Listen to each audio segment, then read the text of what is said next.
오셨습니까?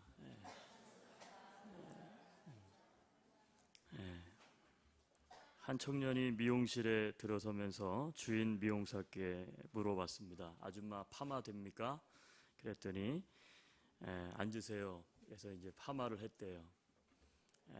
그리고 파마가 다 됐다 그래가지고 이 청년이 거울로 이제 자기 머리를 보는 순간 깜짝 놀라고 말았어요. 왜냐하면 머리를 아주 빠글빠글 파마를 해놓았기 때문에 그래요. 이 청년이 화가 나서 아줌마한테 따졌답니다. 아니 아줌마, 머리를 이렇게 해놓으시면 어떻게 합니까? 그랬더니 아니 나는 해달라는 대로 해줬는데요. 아니 내가 어떤 파마를 원했는데 이렇게 아줌마 파마를 해놓으면 어떡하냐고. 그랬더니 아니 당신이 들어오면서 아줌마 파마 되냐고 그랬지 않느냐. 곰곰이 생각을 해봤는데 이게 뭐가 잘못됐는가? 여러분 뭐가 잘못된 것 같아요? 예? 뭐가 잘못됐을까요? 그쵸, 쉼표를 빼먹었어요. 그러니까 아줌마 그렇게 하고 파마 됩니까? 이렇게 해야 되는데 아줌마 파마 됩니까? 이렇게 하니까 이 아줌마는 이 친구가 아줌마들이 하는 파마를 원하는구나. 그리고는 파마를 했대요. 여러분 우리나라의 유명한 작가고 그리고 문공부 장관을 지낸 이어룡 교수님이 쓴 신한국인에 보면 지난날의 한국인, 그러니까 9세대죠. 오늘날로 말하면 이제 올드 제너레이션하고 그리고 신세대, 뉴 제너레이션하고 차이를 어떻게 써놓으셨냐면 옛날 세대를 밥 세대다 이렇게 이야기했어요. 밥을 먹는 세대. 신세대는요 라면 세대다 이렇게 나누어 놓았어요.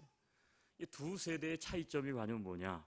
두 세대의 차이점은 속도감이다 이렇게 글을 쓰신 걸 봤어요.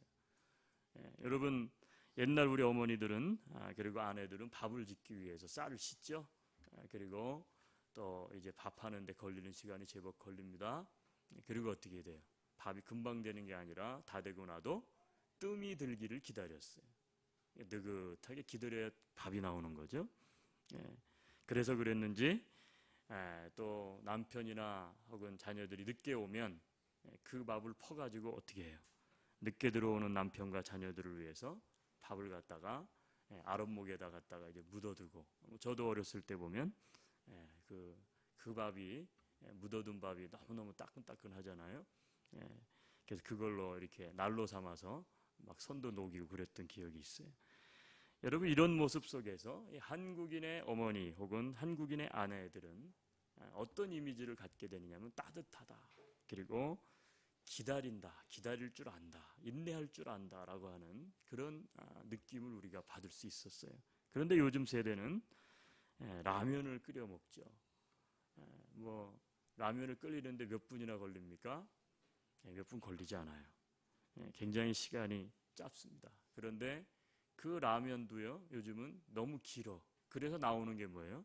컵라면이라는 게 나왔어요. 그냥 물만 붓고 1분만 기다렸다가 먹으면 되는 거예요. 아주 간편하죠. 근데 어떻게 합니까? 기다리지를 못해요. 왜요? 좀 기다리면 이게 탱탱 불어가지고 그러니까 얼른 먹고 얼른 해야 돼요.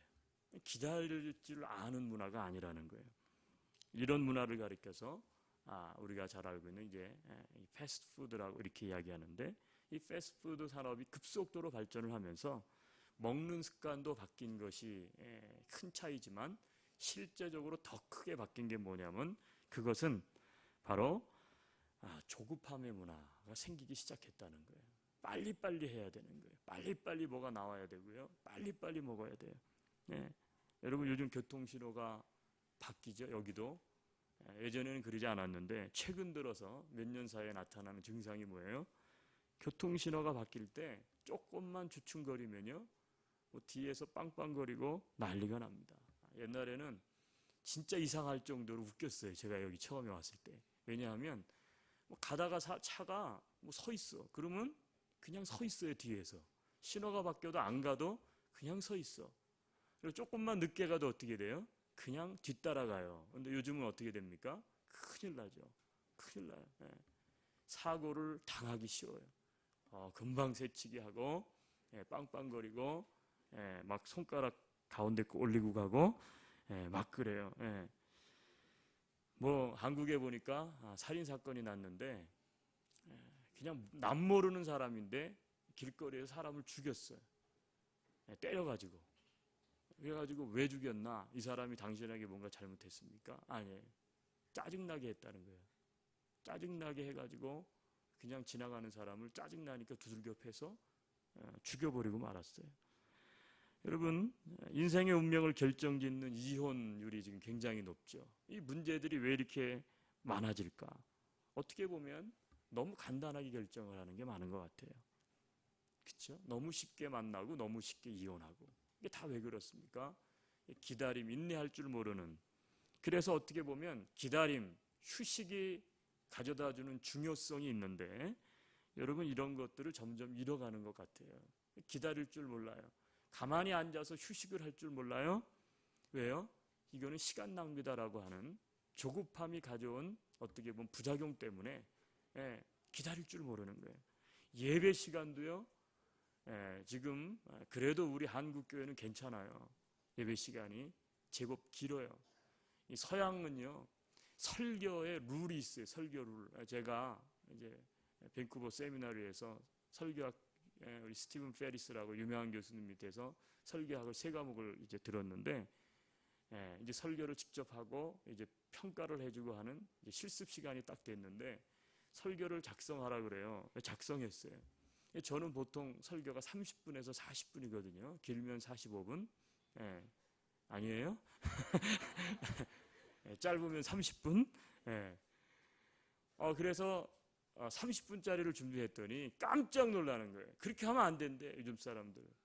그래서 아니 그러면 캐네디안들은 도대체 설교를 몇 분 준비해서 몇 분 예배를 드리냐 그랬더니 정확한 타임이 13분이에요. 13분. 그러면 캐네디안들은 13분 설교하냐? 물론 뭐 교단마다 차이가 있는데 13분 설교를 해야 된다는 거예요. 여러 가지 이유가 있겠죠.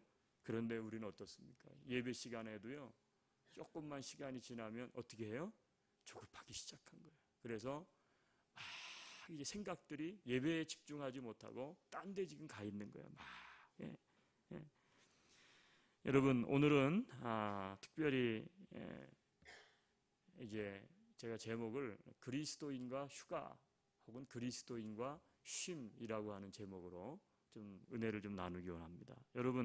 여러분은 쉼이 필요할 때 어떻게 하십니까? 잘 쉬세요? 잘 쉬십니까? 아니면 나는 쉬지 못한다. 어느 편에 속합니까?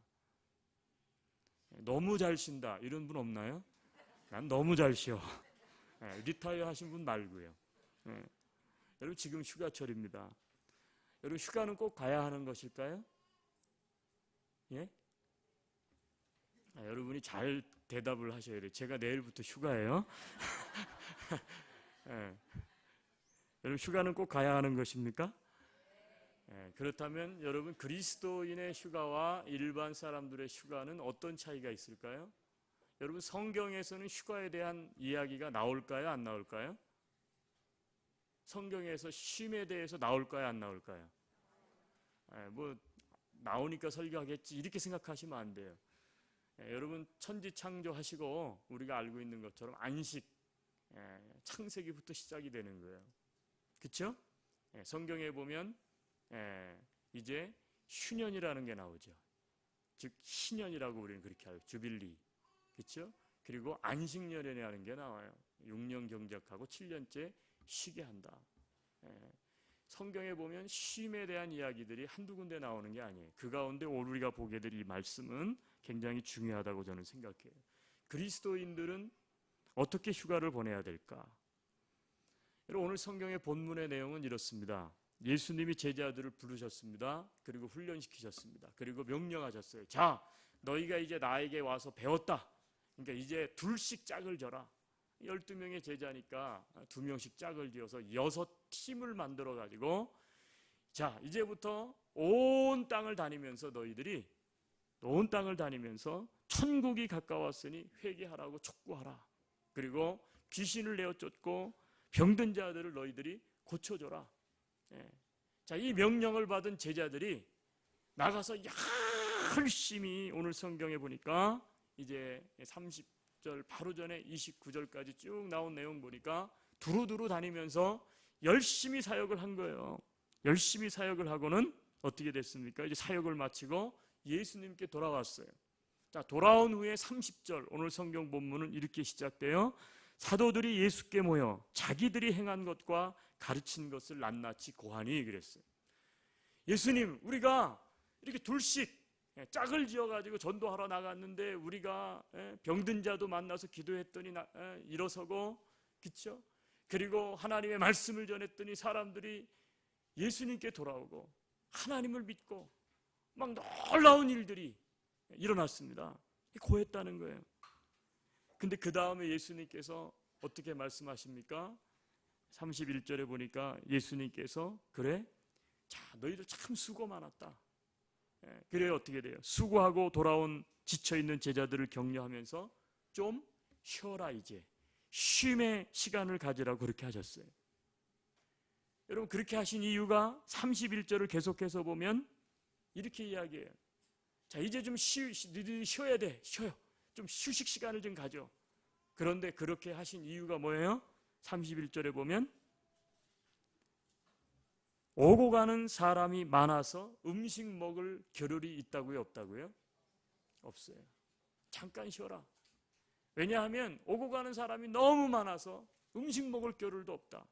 자, 예수님이 기적을 베풀고 예수님의 제자들이 복음을 전하고 그러다 보니까 사람들이 몰려들기 시작을 하는데 쉴 시간이 없는 거예요. 심지어 음식 앉아서 먹을 시간도 없을 정도로 너무너무 지금 바쁘고 분주한 거예요. 근데 보니까 예수님이 제자들 보니까 지쳐 있어요. 그러니까 예수님께서 자, 이제 좀 쉬어라. 여러분, 아마 예수님의 제자들도 탈진이 됐을 거예요. 근데 예수님의 제자들뿐만 아니라 예수님도 탈진됐을 거예요. 왜냐하면 예수님은 인간적인 속성을 지니신 분이기 때문에 몸도 마음도 많이 지칠 수밖에 없는 상황이에요. 사람들이 쉬려고 그러면 또 따라오고 또 따라오고, 그렇죠? 오늘 성경에도 33절 끝에 가보니까 어떻게 돼요? 쉬러 갔는데도 어떻게 한다고요? 사람들이 거기까지 쫓아오는 거예요. 쫓아와서 할 수 없어서 오병이어의 기적을 베푸는 것이 오늘 성경의 이제 내용이죠.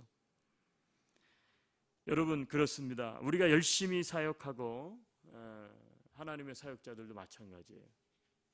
열심히 사역하고 그리고 어떻게 돼요? 좀 쉼을 갖는 게 중요해요.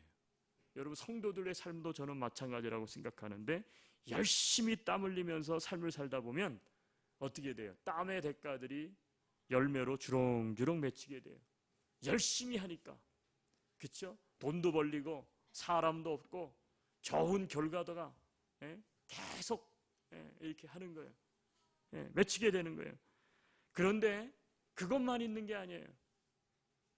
그만큼 열심히 하게 되면 나타나는 현상은 뭐냐면 우리의 육체는 흙으로 되어 있기 때문에 육체는 점점 탈진하게 돼 있어요.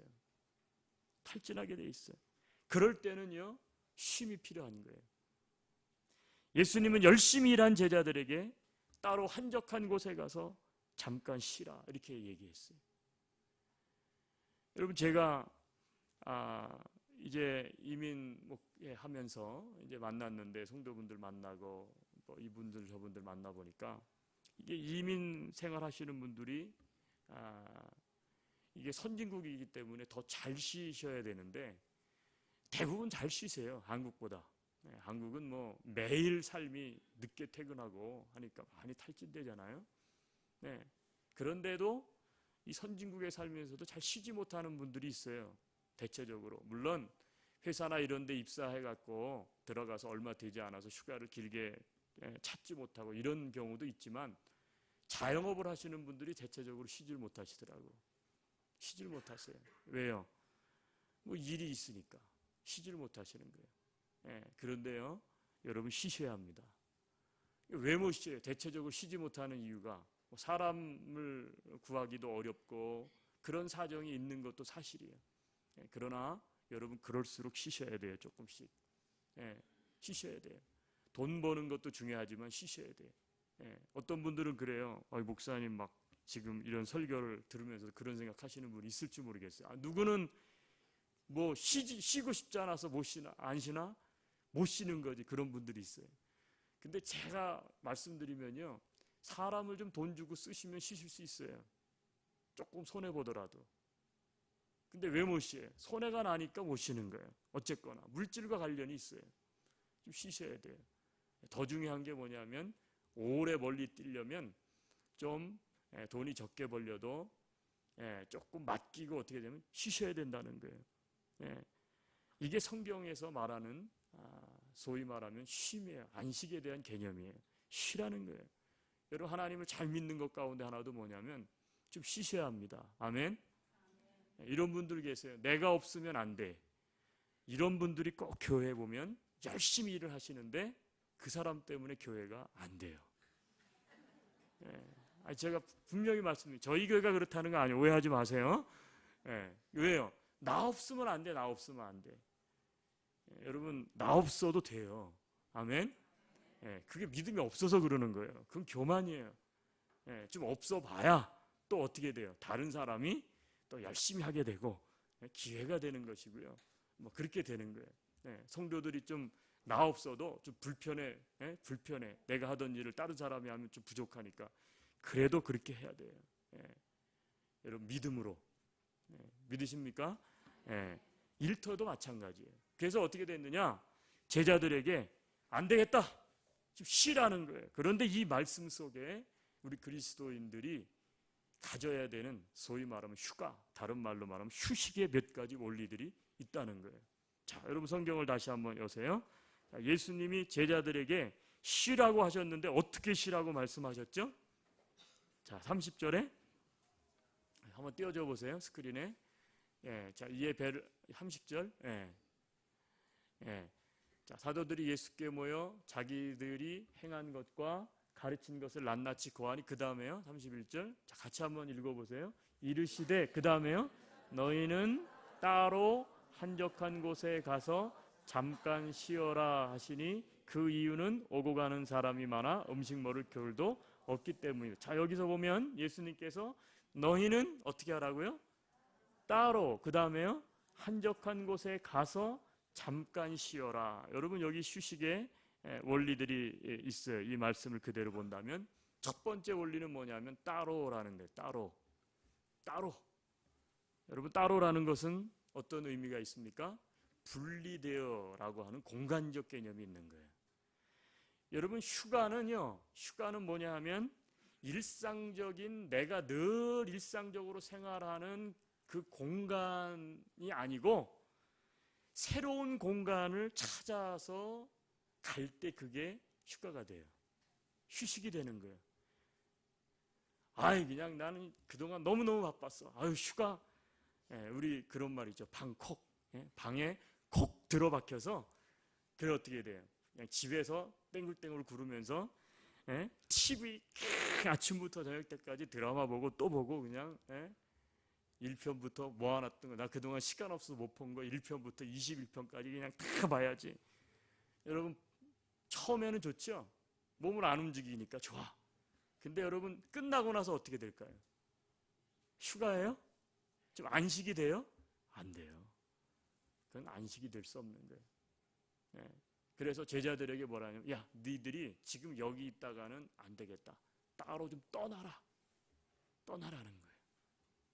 여러분, 휴가 계획하시는 분들은 잘 좀 참조하시면 좋겠어요. 물론 여러분들은 잘 알고 있고 다 우리 그렇게 하고 있어요, 사실은. 그렇죠? 여러분, 안식의 의미는 아무 일도 하지 않는 것은 물론 아닙니다. 같이 있고 그리고 의미 있는 일을 하는 것인데 따로 좀 더 의미 있는 시간을 가져보라는 거예요.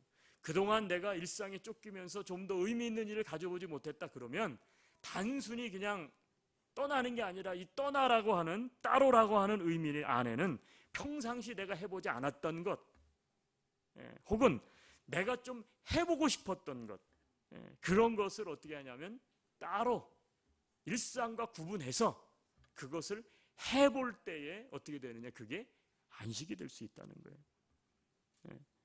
여러분, 32절을 볼게요. 32절. 자, 예수님이 그렇게 명령을 했고 제자들이 그 일을 따라갔는데 32절에 보니까 자 어떻게 했어요? 이해. 그래서 이해는 어떻게 돼요? 예수님의 말씀에 따라서 그 다음에 어떻게 했대요? 배를 타고 어떻게 했어요? 따로 한적한 곳에 갔다. 공간적인 이동을 이야기해. 따로 한번 따라합시다. 따로. 따로. 첫 번째 그리스도인의 휴가의 첫 번째 성경에서 말하는 첫 번째 원리는 따로 공간적인 이동이 안식이 될 수 있다. 두 번째 원리는 뭐예요? 따로 그 다음에 뭐라고 나와요? 그 다음에 한적한 곳에 가서 그래요. 한적한 곳이 어떤 곳인가요? 한적한 곳. 사람들이 적은 곳. 적은 곳. 사람들 없는 곳 찾기 힘들어요, 요즘은. 그렇죠? 어디 가도 사람은 있는데 사람들이 적은 곳. 여러분 휴가를 가는데 어떤 사람들은 유명한 관광 명소를 찾아가요. 그러니까 여름에 거기에 다 누가 와 있어요? 다른 사람들이 와 있는 거예요. 사람들이 많은 곳에 가야 내가 휴양지에 온 것 같다. 이렇게 생각하시는 분들은요. 휴가를 가도 꼭 어떤 곳으로 가요? 복잡하고 요란한 곳으로 가는 거예요. 복잡하고 요란한 곳. 여러분 물론 관광지는 사람들이 많이 모일 거예요. 그렇죠? 근데 그런 곳도 두르셔야 되지만 가급적이면 사람들이 좀 적은 곳, 적은 곳, 한적한 곳, 그런 곳에 좀 가는 게 그게 뭐냐면 좋다는 거예요. 소음이 많고 복잡한 곳에는요, 이 생산적인 아이디어가 창출되지 않아요. 생각이 좀 쉬어야 되는데 사람들에게 계속해서 치이다 보면 어떻게 돼요? 안 돼요. 계속 복잡한 거예요. 여러분 옛 선지자들은 광야로 피서를 갔습니다. 광야로. 광야에 가면 뭐가 있어요? 아무것도 없어요. 그러니까 광야 같은 한적한 곳에 가서 하나님과 교통하며 새 힘을 공급받았어요. 이사야도 그랬고 예레미야도 그랬고 엘리야도 보면 한적한 곳에서 새 힘을 얻었다는 거예요. 그러니까 우리가 정말 내가 좀 탈진됐다. 내가 정말 휴식을 가지려고 한다. 그러면 어떻게 해야 돼요? 좀 한적한 곳으로 공간 이동을 해서 휴가를 갖는 것이 그것이 참 좋다는 거예요. 세 번째 원리는 뭐냐면 자, 따로 한적한 곳에 가서 그 다음 뭐라 그랬어요? 그 다음에요? 잠깐. 여러분 한번 따라해 주시겠어요? 휴식은 잠깐일 때 의미가 있다. 제 선배 목사님이 피지에서 사역을 하셔요. 제가 이야 너무 좋겠다 그랬어요. 피지에서 사역하니까 너무나 아름다운 자연경관이잖아요. 그리고 날마다 바닷가 나가서 낚싯대만 던지면 고기가 물 것 같고 이야 너무 좋은 거예요. 그래서 제가 얼마나 좋으세요? 그랬더니 하는 얘기가 이렇게 이야기하세요. 평생 살아봐. 평생 살아봐. 뭐 낚시도 한 번이지 한번 평생 살아보라는 거예요. 너무 단조롭고 너무 답답하고 그래서 이분은 뭐라고 얘기하냐면 너무 고독하대 거기 사는 게. 우리는 거기를 낙원이라고 생각하고 휴가를 가는데 여러분 따라합시다. 휴가 갈 때 좋다. 아멘. 여러분 거기 사서 보세요. 좋아요? 여러분 제가 한국에 있을 때 이제 저희 집이 시골에 있고 그래서 이렇게 시골에 이제 이렇게 가잖아요. 그러면 서울 저도 뭐 서울이지만 하여튼 서울서 휴가를 오신 분들이 딱 지나가면서 하는 얘기가 와 여기는 공기도 맑고 너무너무 좋대. 그러면서 그거 뭐 하는 거냐고. 이거 고추 따고 있는데요. 이거 오이 따고 있는데 이야 이거 올게닉 아니냐면서 이야 이거 농약 쳤냐고. 안 쳤는데요. 이런 거 먹고 공기 좋은 데서 이렇게 농사 지으면서 야채 키우면서 와 너무 부럽대. 그러면 저희 아버님이 투덜거리 속으로 한번 살아봐라. 평생 살아봐라. 시골에서. 여러분 안 돼요. 무슨 얘기인지 아세요? 여러분, 휴식은 잠깐일 때 의미가 있는 거예요. 잠깐일 때. 예, 잠깐일 때. 예. 우리 은퇴하신 분들이 볼 때는, 우리 볼 때는 와, 은퇴할 날이 오기를 기다려요. 예, 근데 은퇴해서 쉬는 분들 보면 야, 부럽다 그러죠? 예. 여러분, 은퇴해서 쉬면 물론 부러운 부분이 있죠. 우리는 모두가 은퇴를 꿈꾸니까. 그런데 은퇴하고 매일 할 일 없이 쉬어보세요. 매일 할 일 없이 쉬어봐요. 그것만큼 힘들고 어려운 게 없어요. 그것만큼 힘들고 어려운 게 없어요. 어떤 목사님이 그래서 그러시더라고요. 나는 하여튼 은퇴하고 기도하는 게 5년 안에 천국 가는 거를 하나님, 내 기도니까 하나님 들어주십시오. 그렇게 기도하신대요. 은퇴하고 5년 안에 하나님이 싹 불러가시기를. 왜요? 은퇴하고요, 은퇴하고 나면 할 일이 없잖아요. 그러니까 어떻게 돼요? 생각도 몸도 마음도 어떻게 돼요? 프레시할 것 같지만 반대로 하던 일이 없으니까 어떻게 돼요? 무너지는 거예요. 무너져요. 그래서 은퇴는 미리미리 준비해라. 그게 요즘 사람들을 주는 팁이죠. 소일거리를 반드시 가져야 된다. 은퇴하고 나면 다 좋을 것 같지만 오히려 슬럼프에 빠지고 오히려 힘들다는 거예요. 베드로가 변화산 꼭대기에서 변화된 예수님의 모습을 보고 야, 너무 환상적이다.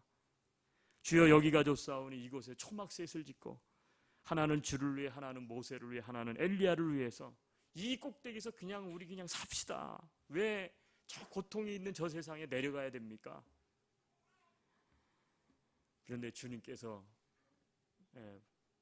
아셨죠. 지금 저 산 아래에 지금 영혼이 죽어가는 사람들이 너무나 많은데, 귀신 들려 물에 넘어지고 그리고 불에도 넘어지는 그런 죽어가는 사람들이 너무나 많은데, 그래서 애통해하는 가족들, 고통 가운데 있는 그 아버지를 본 거예요.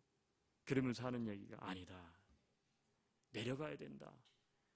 이 땅에 나를 보내신 것은 저 영혼들을 구원하라고 한 거니까 내가 사육지로 가야 된다.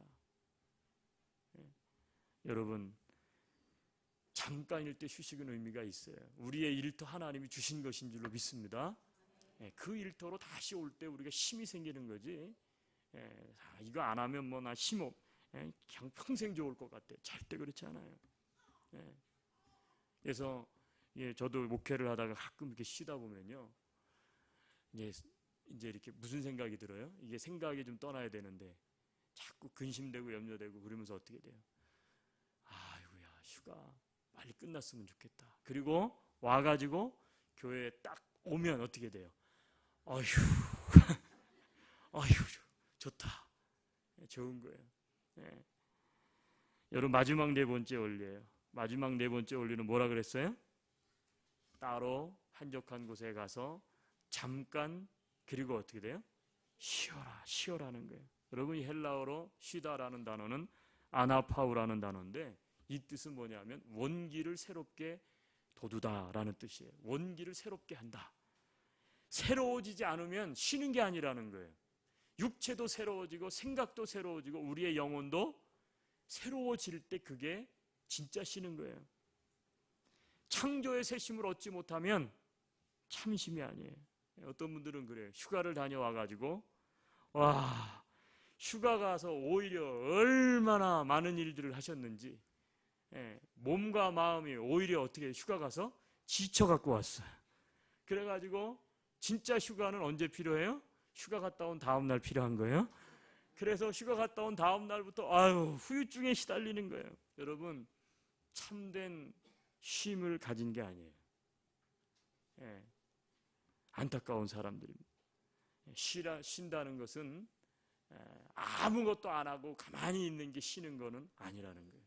좀 창조적인 거, 창조적인 거, 내 마음을 좀 리프레시할 수 있는 거, 내 영혼을 좀 리프레시할 수 있는 거, 내 육체를 좀 리프레시할 수 있는 거, 여러분, 그거를 하는 거예요. 그게 쉬는 거라는 거예요. 그리스도인이면서 작가였던 고든 아서라는 분이 어느 날 깊은 우울증에 빠졌습니다.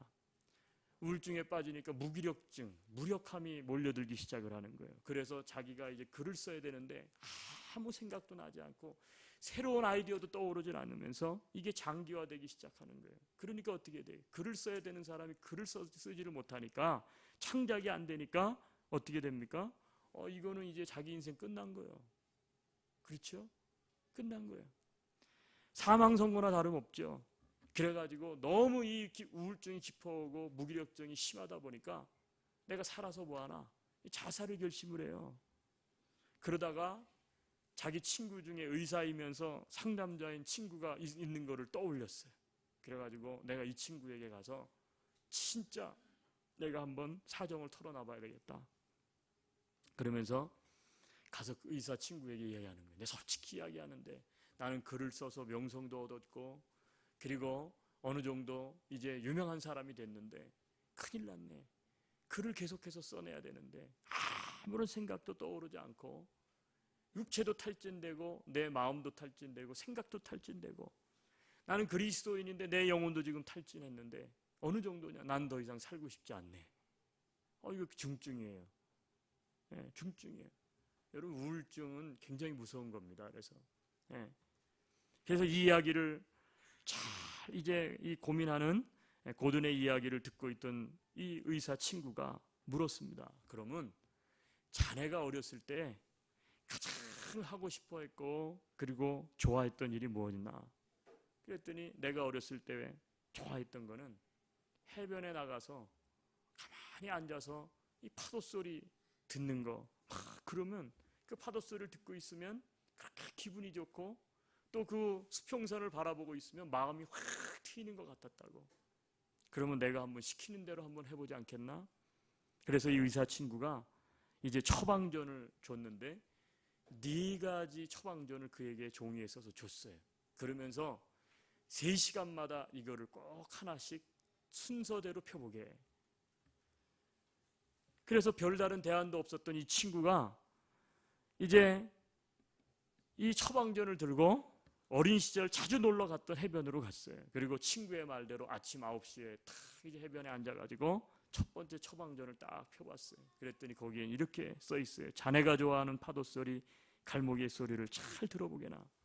우스꽝스럽겠지만 처방대로 앉아가지고 자기가 어렸을 때 좋아했던 이 바닷가에 앉아가지고 파도를 탁 바라보고 소리를 듣는 거를 이제 하기 시작을 하는 거예요. 예, 탁 듣는 거예요. 그러니까 마음이 이제 포근해지기 시작을 했어요. 3시간을 앉아 있다가 12시가 됐어요. 2번째 처방전을 펼쳤어요. 거기엔 이렇게 쓰여 있어요. 이제 자네가 어렸을 때부터 지금까지 살면서 참 행복했다고 기억되는 순간들을 하나하나 한번 떠올려보게. 그래서 이제 바다를 보면서 행복했던 추억들을 하나씩 떠올리기 시작을 하는 거예요. 내가 이 바닷가에 앉아서 꿈을 꿨고 내가 앞으로 뭘 해야 될지, 그러면서 내가 이 다음에 크면 이런 걸 해야 되겠다, 저런 걸 해야 되겠다. 그리고 쫙 이제 인생을 살면서 그걸 어떻게 해왔는지 그런 것들을 하나씩 떠올리기 시작을 하는 거예요. 그러면서 내가 인생 헛산 게 아니구나. 내가 이렇게 열심히 살았구나.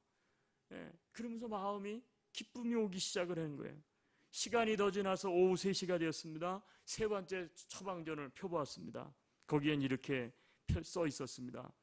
자네가 인생을 지금까지 그렇게 열심히 살아왔는데 그 꿈을 이루었는데 그러면 자네가 그렇게 열심히 인생을 살아가고 있는데 살아왔는데 그 살아가고 있던 그 삶에 도대체 자네가 그렇게 하고 있는 의미, 즉 동기가 뭐냐? 글을 그렇게 자네가 열심히 쓰고 있는데 왜 그렇게 글을 열심히 쓰나? 자네가 글을 열심히 썼을 때 얻는 게 뭐냐? 그 얻는 것을 통해서 자네가 도대체 무엇을 느끼고서 인생을 살아가나? 그거를 검토해보게. 자기가 지금 하고 있는 일을 쭉 생각을 해요. 나는 글 쓰는 걸 좋아해서 글을 쓰기 시작했어요. 그런데 어느 순간 자기의 글이 어떻게 돼요? 유명세를 타기 시작을 했어요. 그래서 그 다음부터는 어떻게 돼요? 명예 때문에 글을 쓰는 거예요. 글이 좋아서 쓰는 게 아니라 내 이 명예를 지키기 위해서 내 이름, 사람들이 와가지고 박수갈채를 보내고 막 그러기 때문에 써내는 거예요. 근데 더 이상 어떻게 생각이 딱 정지돼 있어서 왜 자기가 이렇게 지금 힘들어하고 있느냐 하면 자기가 쌓아놓은 명예가 다 무너질 것 같고 새로운 아이디어는 떠오르지 않고 글은 써지지 않고 여기까지 생각이 탁 미치기 시작을 하니까 내가 언제 과연 행복했는가? 내 이름 위해서 글 쓰지 않았을 때, 내 명예 위해서 글 쓰지 않았을 때, 순수하게 글이 좋아서 글을 쓰기 시작했을 때, 그때 정말 참 내가 인생에 의미가 있다고 생각했고 기분이 좋았는데, 그때는 돈이 많지 않았어도 너무너무 즐거웠었는데, 지금은 명예도 있고 지금은 부귀영화를 누리고 있는데 왜 나는 기쁘지 않지? 내가 이민생활하면서 처음에는 그쵸? 열심히 돈 벌고 할 때는 그때는 저 밑바닥에 있었어. 그런데도 힘든 줄 모르고 열심히 살아왔어. 자식들 키우고 이번 달 내가 렌탈비를 낼 수 있네. 내가 맨날 전세 살아서 이 집 저 집 옮겨 다니다가 이제는 내 집도 준비됐어. 자녀들도 학자금도 대줄 수 있고 이제는 번듯하고 이 정도 사업체 가지고는 됐잖아. 그런데도 기쁘지 않아요. 여러분 왜 기쁘지 않습니까? 삶의 의미를 잃어버린 거예요. 옛날에 진짜 그 한 달치 월세만 낼 수 있었을 때만 그 낸 거 얼마나 기뻤는데, 그때는 너무너무 기뻤는데 왜 지금은 그 기쁨이 나에게 없을까? 삶의 의미를 잃어버려서 그래요. 그러면서 눈물이 막 쏟아지기 시작하는 거예요. 그러면서 자기의 신앙생활도 돌아보기 시작을 했어요. 자기 신앙생활. 자기가 유명해지고 그러니까 그 전까지는 하나님 앞에 기도도 하고 신앙생활도 열심히 했는데 이제는 자기가 어느 정도 사람들에게 박수갈채를 받고 유명한 작가가 되다 보니까 이제는 여기저기 오라는 데도 많고 불려다니는 데도 많고 초청받아서 가는 데도 많고 그러니까 섬기는 교회가 있음에도 불구하고 거의 나가지도 않고 어떻게 돼요? 우선순위가 바뀌어버렸어. 하나님을 더 이상 찾지도 않아. 그 생활에 빠져 있는 거예요. 그러니까 자기의 영혼에 전에는 그렇게 기쁨이 있었는데 영혼의 기쁨도 없는 거예요. 하나님이 살아계신지 흔들리기 시작을 하는 거예요. 저녁 6시가 되었습니다. 마지막 친구가 준 처방전을 펼쳐보았습니다. 거기에는 이렇게 써 있었습니다. 이제 자네의 죄를 하나님께 자백할 시간이네. 자네가 자백해야 할 죄들을 모래사장에 써보게. 나는 그리스도인이면서 작가인데, 그쵸? 그래서 막 이제 후회가 되고, 그래서 내가 이렇게 살면 안 되지. 그러면서 눈물을 흘리면서 모래사장에 하나님, 저는 처음에 정말 순수한 동기에 의해서 글을 쓰기 시작했습니다. 내 이름을 내기 위해서도 아닙니다. 돈을 벌기 위해서도 아니었습니다. 그때는 내가 하나님도 잘 섬기고 삶의 의미가 너무너무 재미있었는데 지금은 명예도 가지고 있고 지금은 모든 것을 다 소유하고 있는데 지금 내가 돌이켜놓고 보니까 내 이기심과 욕망과 출세 때문에 내가 인생을 살았습니다. 하나님을 말로는 섬긴다고 했는데 하나님을 제대로 섬기지 못했습니다. 그런데 그가 자신의 수많은 죄들을 다 쓰기도 전에 갑자기 바다에 밀물이 확 들어와가지고 그가 써놓았던 자기 자신의 후회스러운 것, 자기 자신의 죄들을 한꺼번에 싹 지워가 버리는 거예요. 이 모습을 보고 이 고든이 거기서 무릎을 딱 꿇어버렸어. 그렇구나. 그리고 하나님을 찬양했어요. 그리고 어떻게 돼요? 내가 새롭게 시작해야 되겠다. 처음으로 돌아가서 내가 다시 시작해야 되겠다. 내가 명예 때문에 글 쓰지 않고 이제는 정말 의미를 찾아서 내가 인생 살아야 되겠다. 내가 유명해져서 하나님을 섬기지 못하고 이웃을 돌보지 못하고 바쁘다는 이유 때문에 지금 이렇게 살아오다 보니까 내 영혼이 텅 비었구나. 내가 처음으로 돌아가서 다시 처음 예수님을 믿었을 때 그 순수한 비전, 하나님 앞에 무릎 꿇는 것부터 하나님 말씀을 읽는 것부터 내가 다시 시작해야 되고 내가 너무 교만해 있구나. 하나님께서 나의 부족한 것들을 어떻게 돼? 나의 이 죄악들을 싹 오서 싹 씻어가 버리시고 자, 고든 그래 이제 다시 시작할 때야. 여러분 그 휴식 시간이 이 고든의 인생을 완전히 바꿔버리고 말았다는 거예요. 사랑하는 성도 여러분, 오늘 우리는 왜 하나님께서 안식의 계명, 십계명 가운데 세 번째 계명이 안식일을 거룩히 지킬지어다. 여러분, 왜 하나님께서 십계명, 중요한 10가지 계명 중에 세 번째 계명으로 안식, 휴식의 계명을 주셨는지 우리가 한번 깊이 생각해 봐야 할 것입니다. 쉼은 단순히 즐기거나 일상의 삶을 중단한 것이 아니라는 거예요. 쉼을 무시한 질주는 엄청난 재앙을 가져오듯 육체와 마음에 쉼이 없는 인생은 계속된 스트레스로 인해서 심각한 질병과 파괴를 가져오게 될 거예요. 어떤 분들은 그렇게 이야기하는 분들 많이 봤어요. 목사님, 전 괜찮아요. 나는 쉼이 필요 없어요. 그냥 몸이 부서져라 일을 하세요. 그런데요, 아니에요. 절대 그렇지 않아요. 나이가 들고 지금이야 육체가 강해서 다 감당해낼 수 있지만 나이가 들면 다 나타나. 육체가 다 망가져 있는 거예요. 여러분, 마음도 마찬가지예요. 목사님, 나는 지금 아무 문제 없어요. 하나님과 관계가 아무 문제 없어요. 여러분, 날마다 하나님 앞에 일용할 양식을 붙잡고 살아가지 않으면 결국 나중에 되면 구멍이 뻥 뚫려버려요. 여러분, 멋진 휴가 계획과 함께 하나님께서 나를 향하신 거룩한 뜻을 발견하고 재충전의 기회를 만드는 은혜와 축복이 여러분의 삶 속에 충만하시기를 예수님의 이름으로 축원합니다. 우리 이 시간 눈을 감고 하나님 앞에 결단하고 기도하며 나아갑시다.